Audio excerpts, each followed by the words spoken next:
सीताराम सीताराम मधुर मधुर नाम सीताराम मधुर मधुर नाम सीताराम सीताराम मधुर मधुर नाम सीताराम सीताराम मधुर मधुर नाम राजा राम राजा राम मधुर मधुर नाम राजा राम राजा राम मधुर मधुर नाम राजा राम राजा राम मधुर मधुर नाम राजा राम राजा राम मधुर मधुर नाम सीता राम सीता राम मधुर मधुर नाम सीता राम सीता राम जनक सुता जग जननी जानकी जनक सुता जग जननी जानकी अतिशय प्रिय करुणा निधान अतिशय प्रिय करुणा ताके जुग पद कमल बनाओ ताके पद कमल बनाओ जा सुख निर्मल मति पावो जा सुख निर्मल मति पावो कोटि मन वचन करम रघुनाथ कोटि मन वचन करम रघुनाथ चरण कमल बंधो सबला चरण कमल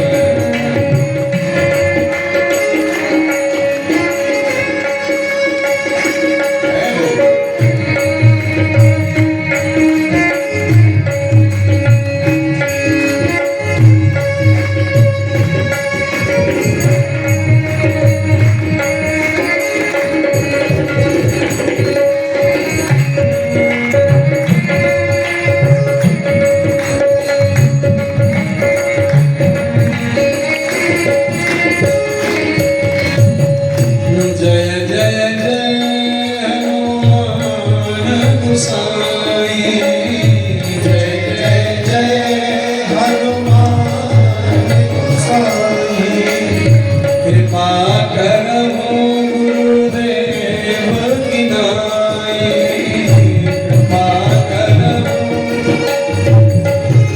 की नाई श्री राम सब जग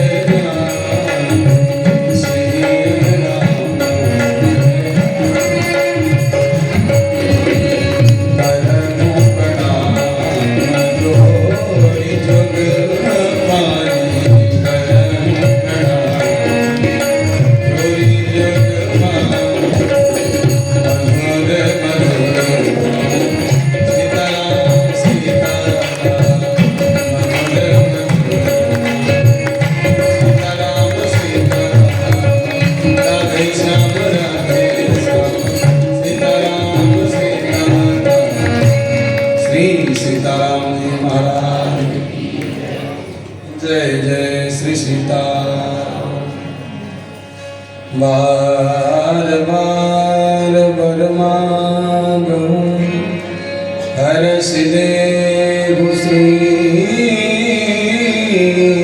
रंग पद सरोज अनुपायनी भगति सदा सत्संग बार बार याचना करते हैं भूत भावन भगवान भोलेनाथ बार बार ब्रह्मांड हर्ष देव श्री रंग हे श्री रंगनाथ भगवान आप प्रसन्नता पूर्वक हमें प्रदान करें पद सरोज अनुपायनी पद सरोज अनुपायनी अपने चरण कमलों की अनपायनी भक्ति और सदा सत्संग। सत्संग की बहुत बड़ी महिमा है। सत्संग तो संजीवनी बूटी है, जड़ी बूटी है ये। पहले लोग बीमार पड़ जाते थे तो जड़ी बूटी खोजते थे, और वैसे भी अगर रोग लग जाए, मानस रोग का वर्णन किया है ना, ये मन का रोग, तन का रोग तो दूर हो ही जाता है, लेकिन मन का रोग हो जाए, मानसिक रोग हो जाए, तो ये मानसिक रोग तो बिना राम जी की कृपा के नष्ट होने वाला नहीं है। राम कृपा नासई सब होगा, जो यह भांति बने संजोगा। इसलिए मन का रोग बड़ा कठिन है। काम बात कफलोभ अपारा, क्रोध पित्त निक्षाती जारा, प्रीत करें जब तीनों भाई, उपजे संग पात बदला। काम के लिए बात कहा है, काम बात है। किसी को बात हो जाए, बात का रोग हो जाए, तो उसके शरीर में चमकन होती रहती है, वो शांति से नहीं बैठ सकता। यहाँ चमक वहाँ चमक, क्योंकि बात का रोग है, वायु का रोग है, चैन नहीं पड़ता। ऐसे ही काम जिसके ऊपर सवार होता है उसको भी चैन नहीं पड़ता। कफ लोभ अपारा। और कफ क्या है? बोले ये लोभ है। कफ जब बनता है तो थक्का की थक्का गिरते जाते हैं, लेकिन वो खूब सोचते हैं कि ये कफ पूरा साफ हो जाए, लेकिन साफ नहीं होता। ऐसे ही जब लोभ जागृत होता है तो 99 के बाद में 99 के चक्कर में रहता है कि 99 हो गया तो इसमें खर्च ना हो, एक और मिल जाए और 100 का बन के रह जाए। तो ये लोभ है। और लोभ के लिए अपारा कहा है गोस्वामी जी महाराज ने, और इसका पार नहीं है। मैंने एक दिन निवेदन किया था कि काम को भगवान ने एक अवतार में मारा। रावण और कुंभकर्ण ये काम के स्वरूप हैं, और हमारे ध्यानाथ मर्यादा पुरुषोत्तम भगवान श्री राम ने एक अवतार में काम पर विजय प्राप्त करी। रावण कुंभकर्ण को मारा। अब क्रोध को भी भगवान ने एक ही अवतार में विजय प्राप्त करी क्रोध पर। शिशुपाल और दंतवक्र ये दोनों क्रोध के स्वरूप थे। भगवान लीला बिहारी नंद नंदन श्री कृष्णचंद्र भगवान ने एक ही अवतार में इन दोनों का वध किया, माने क्रोध पर विजय प्राप्त की। लेकिन लोभ तो इतना प्रबल होता है महाराज कि भगवान को भी 2-2 अवतार लेना पड़े। लोभ को मारने के लिए भगवान को 2-2 अवतार लेना पड़े। हिरण्याक्ष को मारने के लिए भगवान को 12 अवतार लेना पड़ा। हिरण्यकश्यप को मारने के लिए भगवान को नरसिंह अवतार लेना पड़ा। ये हिरण्याक्ष पहले तो एक ही हिरण्याक्ष था महाराज। अब समाज में कितने हिरण्याक्ष हैं, सो भगवान ही मालिक। हिरण्याक्ष, हिरण्याक्ष का अर्थ क्या है? हिरण्य कहते हैं सोना के लिए। हिरण्य माने सोना, और अक्ष माने आंख। जिसकी आंख में सोना ही सोना हो। और सीधी सी भाषा में कहें तो महाराज आकर के कई लोग आते हैं, महाराज पत्रा देखो, पंचांग देखो। क्या देखें? किसी ने बताया है कि तुम्हारे घर में गड़ा हुआ है, धन गड़ा है, सोने का। किसी ने कहा है, माने रात्रि दिन जो सोने का ही चिंतन करता है, धन का ही चिंतन करता है, जिसकी आंख में सोना ही सोना बसा हुआ है, धन ही धन बसा हुआ है, वो क्या हिरण्याक्ष से कम है? वही हिरण्याक्ष आज का। और हिरण्यकश्यप, हिरण्य माने सोना, कश्यप माने पलंग। सोने के पलंग पर जो सोता है वो हिरण्यकश्यप। ये लोभ है। और लोभ तो महाराज किसकी विडंबना न करवा दे। कहीं के लोभ विडंबना कीन यह संसार। लोभ ने संसार में किसकी विडंबना नहीं की। महात्मा सुनाते हैं, आप लोगों ने सुना होगा, तीर्थराज प्रयाग क्षेत्र की घटना। तीर्थराज प्रयाग अभी कुंभ का मेला लगा था। ऐसे ही एक बार कुंभ का मेला लगा हुआ था। एक सज्जन थे 25 किलोमीटर दूर प्रयागराज उनके गांव से। जीवन में कभी उन्होंने सत्यनारायण भगवान की भी कथा नहीं करवाई। महाकंजूस थे, बड़े लोभी, कभी सत्यनारायण भगवान की कथा तक नहीं करवाए, कोई दान पुण्य की बात नहीं। उनकी धर्मपत्नी ने कहा अब तो 60 साल 55 साल के तो हो ही गए, अरे एक बार कम से कम गंगा जी तो स्नान कर आओ। गंगा जी तो नहाया, अब पत्नी की बात मानता था, गंगा स्नान करने के लिए गया, लेकिन गंगा स्नान करने के लिए भी गया तो भी पैदल, क्योंकि रिक्शा से ऑटो से जाएंगे तो खर्चा होगा, खर्चा करना नहीं है, सब पैदल। इतना लोभी था महाराज कि जब गांव में चलता तब तो जूता पहन के चलता, और गांव के बाहर चलता तो जूता उतार के खोपड़ी में धर के चलता। उसने सोचा कि ज्यादा पहनेंगे तो जल्दी घिस जाएंगे, फिर दूसरे लाना पड़ेगा।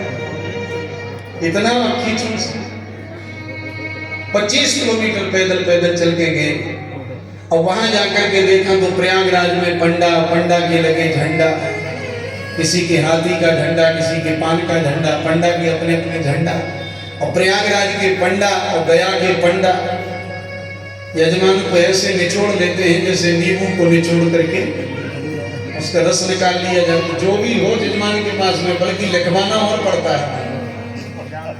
अब इसने देखा बड़ा खतरा है, था महाकंजूस और नाम था दानचंद, दानियों में चंद्रमा के समान वो दानचंद। इसने देखा कि बड़ा खतरा है यहाँ, तो जहाँ देखो तहाँ पंडा जी पकड़ देते हैं।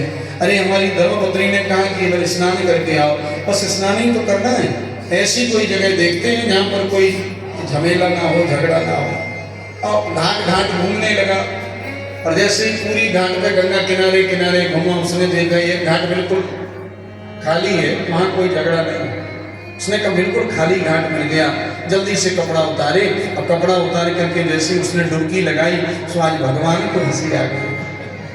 ठाकुर जी ने कहा भले आदमी, जीवन में पहली बार तो गंगा नहाने आया और कुछ खर्चा न करना पड़े, इसलिए शमशान घाट पे नहा रहा है। वो घाट जो खाली था वो शमशान घाट था, मुर्दा घाट। अब वहां कोई मरे तब तो आए, अब ऐसे कौन आए? ठाकुर जी को हंसी आई, वो आज ठाकुर जी ही पंडा के स्वरूप में बन करके आ गए। और इसने जैसे ही डुबकी लगाई, डुबकी लगा करके ये बाहर निकला, हर हर गंगे। इधर पंडा जी प्रकट हो गए, पंडा जी बोले जजमान की जय जयकार हो, जजमान की जय जयकार।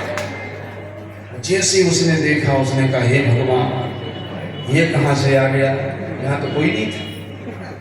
दानचंद ने कहा कि आपका परिचय? ठाकुर जी मुस्कुरा करके बोले हम इसी घाट के पंडा हैं, हम इसी घाट के पंडा हैं। और आप जैसे दानचंद कई आते हैं जो एक एक वर्ष का खर्चा दे जाते हैं। उसने जैसे ही सुना महाराज छाती धसक गई, एक एक वर्ष का खर्चा। हम बोले सुनो ये फालतू की बातें मत करो, हमारे पास में देने लेने के लिए कुछ नहीं है ना। नहीं बोले कोई बात नहीं, आप तो हमारे यजमान बन ही गए, क्योंकि आपने हमारे घाट पर नहाया। अगर एक वर्ष का नहीं दे सकते तो 6 महीना का तो जरूर ही आप दे करके जाएंगे। दानचंद ने कहा 6 महीना का भी नहीं। बात होते होते 3 महीना, 2 महीना, 1 महीना, 15 दिन, 7 दिन, 1 दिन का तो देना ही पड़ेगा, देना ही पड़ेगा। दानचंद बोला 1 भी दिन का नहीं, देख लो कुछ नहीं, 1 भी दिन का नहीं। ठाकुर जी ने सोचा क्या करें, तो ठाकुर जी ने कहा कोई बात नहीं, आप हमारे यजमान हैं, अगर अभी नहीं है तो आप कुछ वही में लिखवा तो सकते। दानचंद ने सोचा मैंने कितने लोगों को पागल बनाया, एक पंडा जी को। हाँ हमारे पास में ये तो हम कर सकते हैं, आप लिख लीजिए।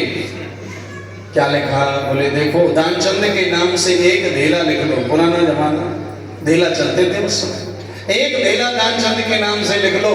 लिख लिया। 25 किलोमीटर पैदल चल के गया था, 25 किलोमीटर पैदल चल के आया, थक कर के चूर हो गया था। संध्या काल के 5 बज गए, भीतर आकर के जैसे ही खटिया पर बैठा, बाहर से आवाज आई जजमान की जय जयकार हो, जजमान की जय जयकार हो। दानचंद ने सोचा मर गए, लगता है पीछे ही चलना आया। पत्नी से कहा जाओ जाकर के देखो कौन आया है। धर्मपत्नी आई, बोली आपका परिचय? बोले हम तीर्थराज प्रयाग के पंडा हैं, आपके पति ही दानचंद है? बोले हाँ हैं। तो वो प्रयागराज स्नान करने के लिए गए थे, कुछ दान पुण्य लिखा करके आए थे, हम लेने आए, लेने आए। पत्नी जा करके बोली क्यों जी, आप वहाँ कुछ पंडा को लिखा करके आए थे? पंडा जी आए हैं प्रयागराज से, कह रहे दान लेने आए हैं। दानचंद ने अपने सिर पे हाथ पटका, बोले मर गए, पीछे ही चलो, पीछे ही आ गया, ये तो आई गया पीछे। दानचंद ने सोचा कि ऐसे तो हम देने वाले नहीं है। दानचंद ने धर्मपत्नी से कहा कि जाओ जा करके कह दो अभी वो घर में नहीं है, अभी आप पधारें, जब वो घर में आ जाएंगे तब आप भी आ जाना, तब आपका दान दिया जाएगा। धर्मपत्नी बोली अभी तो वो घर में ही नहीं है, अभी आप पधारें, जब वो आ जाएंगे तब आप आ जाना। पंडा जी बोले तो कोई बात नहीं है, अगर नहीं है घर में तो जब तक वो आते हैं तब तक हम उनका इंतजार किए लेते हैं, मिलके ही जाएंगे। धर्मपत्नी बोली वो तो कह रहे हैं मिलके ही जाएंगे, लेके जाएंगे। अब दानचंद ने सोचा क्या कहें, तो दानचंद ने तुरंत पत्नी से कहा कि जाओ जा करके कह दो इनकी तो बहुत ज्यादा तबीयत खराब है, बहुत ज्यादा बीमार है, बहुत ज्यादा तबीयत खराब है, दान देने की स्थिति में नहीं है, ऐसे में दान थोड़ी दिया जाता है। अरे जब स्वस्थ हो जाएंगे तब दान देना अच्छा लगता है, फिर आप आ जाना जब वो स्वस्थ हो जाए। और धर्मपत्नी ने जब कहा तो पंडा जी बोले राम राम राम राम, ये तो बहुत बुरा हुआ, हमारे यजमान जी बीमार हो गए, तबीयत खराब हो गई, लेकिन हम भी तो प्रयागराज के पंडा हैं, जब तक यजमान को स्वस्थ नहीं कर देंगे तब तक घर छोड़ के जा कैसे सकते हैं? हम तो यजमान को बिना स्वस्थ किए नहीं जा सकते, स्वस्थ करके ही जाएंगे। धर्मपत्नी बोली वो तो कह रहा है कि स्वस्थ करके जाएंगे। दानचंद्र का अच्छा, दानचंद की खोपड़ी सनकी। दानचंद बोले पत्नी से, बोले सुनो तो जाओ जाकर के कह दो मर गए नहीं। पत्नी बोली कैसे गजब के हो तुम, जिंदा हम कैसे कहने कि मर गए? बोले जाओ जाके कह दो मर गए। अच्छा पत्नी भी बड़ी गजब की आकर के बोली वो तो चले गए, पधार गए, अब तो जाओ, अब तो जाओ, वे तो मर गए, चले गए। पंडा जी बोले राम राम राम राम, बहुत बुरा हुआ, हमारे यजमान जी पधार गए, हमें भी बड़ा दुख है, लेकिन क्या करें प्रयागराज से आए हैं, जब तक हम अपने यजमान का दाह संस्कार नहीं कर देंगे तब तक जा कैसे। पत्नी जाकर के बोली वो तो कह रहा है घूम के ही जाएंगे, ऐसे नहीं जाएंगे। अब दानचंद ने सोचा कारण क्या है, उसको भरोसा नहीं हुआ पंडा को। दानचंद ने दिमाग लगाया और पत्नी से बोला क्यों, किसी का आदमी मर जाता है तो वो तो रोती है, तुम तो रो ही नहीं रही। पत्नी से कहा रो। पत्नी बोली कैसे रो, तुम जिंदा हो। अरे बोले रो, कैसे भी रो, चाहे झंडू बाम लगा कर रो, लेकिन रो। बेचारी ने रोना प्रारंभ किया, अब रोई, बहुत अच्छे थे, छोड़ के चले गए, मैं किसके सहारे रहूंगी, जैसे रोया जाता है, रोने का नाटक किया। अच्छा उसने तो किया नाटक, लेकिन जितनी पूरा मोहल्ला की थी वो सब सत्य समझ में थी। पहली बार गंगा स्नान करने गए, अब शरीर की व्यवस्था उतनी नहीं रही, पैदल चल के गए, पैदल चल के आए, और बताओ आज ही इतना बड़ा पुण्य का काम किया, संसार छोड़ के चले गए। अरे राम राम, पूरा मोहल्ला की स्त्रियां वो वास्तव में रो रही हैं सही, ये रो रही है नकली, वो सब रो रही हैं असली। रोना प्रारंभ किया, टेलीफोन लग गए, रिश्तेदार नातेदार सब इकट्ठे हो गए और ठटली तैयार होने लगी। ठटली तैयार होने लगी, ठटली पे उठा करके इसको धरने लगे, लोग बांधने लगे। अब इसकी पत्नी ने मन में सोचा कि ये महाकंजूस है, ये जल जाएगा, जिंदा जल जाएगा, लेकिन बोलने वाला नहीं है, ये मर जाएगा, जल जाएगा, लेकिन बोलेगा नहीं। चमड़ी चाहे चली जाए, दबड़ी न जाए, ये मानेगा नहीं। और जैसे ही लोगों ने उठाया उसको जलाने के लिए ले जाने को चलने लगे, अब इसकी पत्नी दहाड़ दे करके रोई। अभी तो नकली रो रही थी, लेकिन अब असली रोई, दहाड़ दे करके बोली ये मरे नहीं ले जाओ, ये मरे नहीं, ये मरे नहीं। पूरा मोहल्ला की स्त्रियों ने पकड़ लिया, बहन जिसका मर जाता है तो ऐसे ही कहता है, ये मरे नहीं है, लेकिन अभी तो मरे। पकड़ लिया जबरदस्ती, अब पकड़ लिया, बेचारी रह गई होती, कौन सुने। चार लोगों ने कंधे पे रखा, राम नाम सत्य है, सत्य कहो मुक्ति है। देखने में क्या आया, जो सबसे आगे आगे घंटी झालर बजाते हुए जा रहे थे वो प्रयागराज के पंडा जी थे। राम नाम सत्य है, सत्य कहो मुक्ति, आगे आगे पंडा जी, पीछे पीछे सब पहुंचे शमशान पे। चिता तैयार, जैसे चिता तैयार, दानचंद को बिल्कुल जलाने की तैयारी थी। अब भगवान को दया आई, ठाकुर जी ने भी सोचा कि ये पक्का कंजूस है, ये जल जाएगा लेकिन ये रहने वाला नहीं है। तो ठाकुर जी को दया आई, ठाकुर जी पास में आकर के उसके कान में बोले दानचंद तुम्हारा एक ढेला मैंने माफ कर दिया। भगवान ने उसके कान में जैसे ही कहा कि हमने तुम्हारा एक ढेला माफ कर दिया, तुरंत आंखें खोल करके ठाकुर जी से बोला तब से नहीं बोल पाया, तब से बोला, तब से नहीं बोल पाए। अब आप कल्पना करो कि किसी को जलाने के लिए गए हो लोग और चिता पे लेटा हो, जलाने की तैयारी हो, और जिसको जलाने की तैयारी हो अगर वही व्यक्ति खड़ा हो जाए तो जो जलाने गए उन लोगों की क्या स्थिति हो। जितने जलाने के लिए गए थे और दानचंद जैसे ही खड़ा हुआ बीच चिता में तो जितने थे वो सब के सब चिल्ला करके भागे, बोले भूत भूत भूत। ये है महाराज लोग की दशा, के लोभ विडंबना कीन नयग संसार। संसार में लोभ ने किसकी विडंबना नहीं की, लोभ विडंबना करता है। गोस्वामी जी महाराज कहते हैं अपारा है, इसका कोई पार नहीं। काम बात कफ लोभ अपारा, और क्रोध तिक्त लित छाती जारा। प्रीत करे जब तीनों भाई, और उपजे सन्न पाद दुखदाई। क्रोध में भी छाती जलती है और पित्त में भी छाती जलती है, पित्त में भी छाती जलती है और क्रोध में भी छाती जलती है, इसलिए क्रोध को पित्त कहा। और ये तीनों अगर अपने अपने अनुसार सही वर्त रहे हैं तो ये शरीर चलेगा, और नहीं एकदम तीनों इकट्ठे हो गए तब तो संगपात में व्यक्ति बचता तो नहीं चला। यही तीन खल हैं, तात प्रबल अति तीन खल काम क्रोध अनुलोभ, और मुनि विज्ञान धाम मन करम निमिष मंच।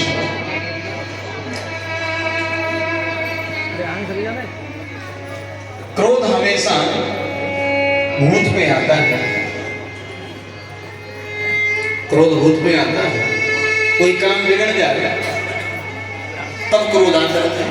कोई शीशा फूट गया बच्चे से तो क्रोध आया, अरे उसने शीशा फोड़ दिया इसने, अब वो तो फूट ही गया। अब क्रोध में आकर के तुम उसको मारोगे, उसका भी हाथ टूट जाएगा, दिखाना पड़ेगा कि नहीं। क्रोध जब भी आता है वो भूत पे आता है,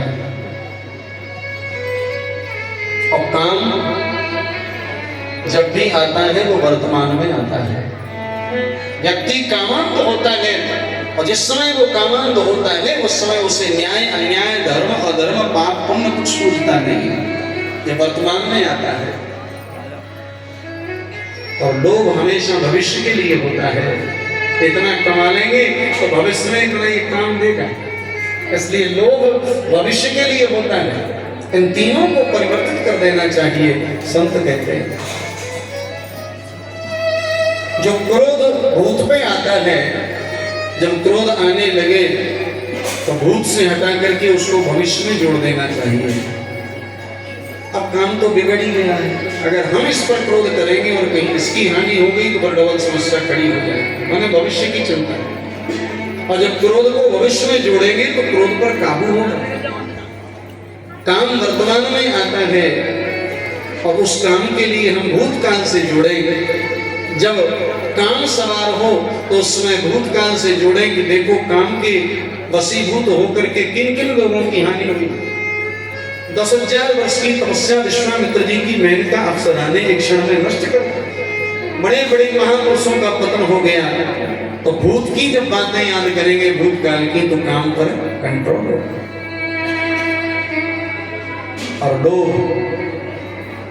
लोभ जो है ये भविष्य का है, लेकिन इसको हम वर्तमान में जोड़ें। अभी जो कुछ हमने कर लिया सो कर लिया, अपने हाथ से दान पुण्य खर्च जो करना है वर्तमान में ही कर लो, भविष्य का कोई ठिकाना नहीं। हमने बच्चों को जोड़ करके रखा है और बच्चों में पता नहीं कैसे संस्कार निकलना है, वो कैसे निकलना और सारी संपत्ति को ही नष्ट कर दें। इसलिए ये इनके काल बदल देने से कंट्रोल में हो जाता है। ठाकुर जी तो ऐसे प्रेम के वशीभूत हैं। वन में ठाकुर जी जब जाते हैं तो वेद वचन मुनि मन अगम देव करुणा ऐन वचन के रातन के सुनत जिवृत बालक भगवान। वेद वचन मुनि मन अगम, मुनियों के मन के लिए जो अगम है, वेद भी नीति नीति कह करके रह जाते हैं। वो करुणा के स्थान ठाकुर जी ऐसे सुनते हैं जैसे कि अपने बालक की तोतली भाषा को सुनकर के माता पिता प्रमुदित होते हैं। एक महात्मा ने, बिहार के महात्मा मगही भाषा में उन्होंने लिखा है, अब महाराज जी बैठे हैं, आप तो पूरा रस लेंगे उसका, एक दो लाइन गाएंगे। भगवान श्री राम जब वन में जा रही है तो सरकार की उस सुंदर पूर्वी वनवासी क्या कह रहे हैं, पूर्वी वनवासी भगवान को देख करके रोने लगे। इतने सुकुमार हैं आप, इतने सुंदर हैं आप, ऐसा सुंदर स्वरूप आपका देख करके लगता है कि वनवासियों का स्वरूप तो आपने बना रखा है। आप वनवासी नहीं, आप जोगी नहीं। आपको देख करके तो लगता है कि आप कोई बड़े घर के हैं, किसी राजा के राजकुमार हैं। ये जटाएं तो आपने बना रखी हैं, आपकी जटाएं बनी हुई। स्वरूप देख करके रोने लगे। मगही भाषा में राजन जी ने लिखा है,